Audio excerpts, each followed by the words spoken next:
भक्तों, जब सब सहारे टूट जाते हैं तब ईश्वर स्वयं आगे आते हैं। भक्तों, कहते हैं जब मनुष्य सब कुछ खो देता है तभी ईश्वर उसे पाना सिखाते हैं। जब संसार के द्वार बंद हो जाते हैं तब प्रभु स्वयं अपने द्वार खोल देते हैं। ये कथा धन या बल की नहीं, बल्कि श्रद्धा, धैर्य और अटूट विश्वास की है। एक छोटे से गांव में हरिदत्त नाम का एक साधारण गृहस्थ रहता था।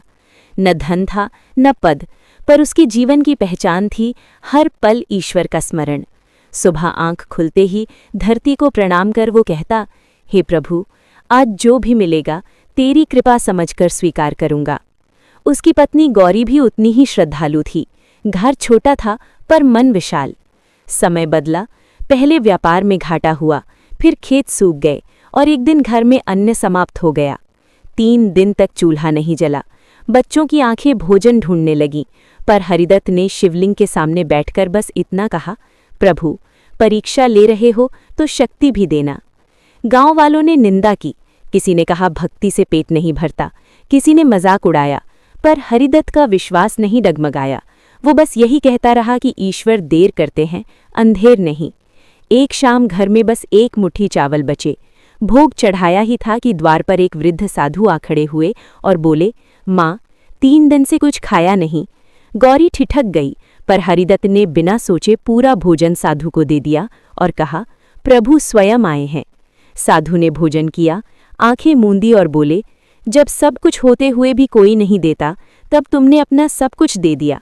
और वो अंतर्धान हो गए। उस रात दंपत्ति भूखे सोए, पर मन में कोई शिकायत नहीं थी। हरिदत्त ने कहा, अगर प्रभु ने आज खाली रखा है तो भरना भी वही जानते हैं। अगली सुबह पूरे गांव में हलचल मच गई। राजा के महल से संदेश आया कि जिसने भूखे साधु को भोजन कराया वही आज राजयज्ञ का अतिथि होगा। हरिदत्त को बुलाया गया। जिसे कल दया से देखा गया था, आज वही सम्मान के आसन पर बैठा था।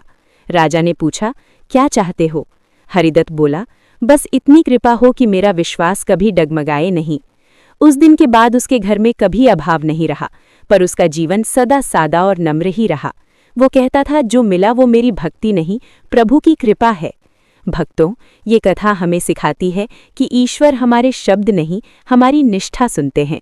जो अंधकार में भी विश्वास का दीपक जलाए रखता है, उसके जीवन में प्रभु स्वयं प्रकाश बनकर आते हैं। इसलिए अगर आज आप भी परीक्षा में हैं तो घबराइए मत।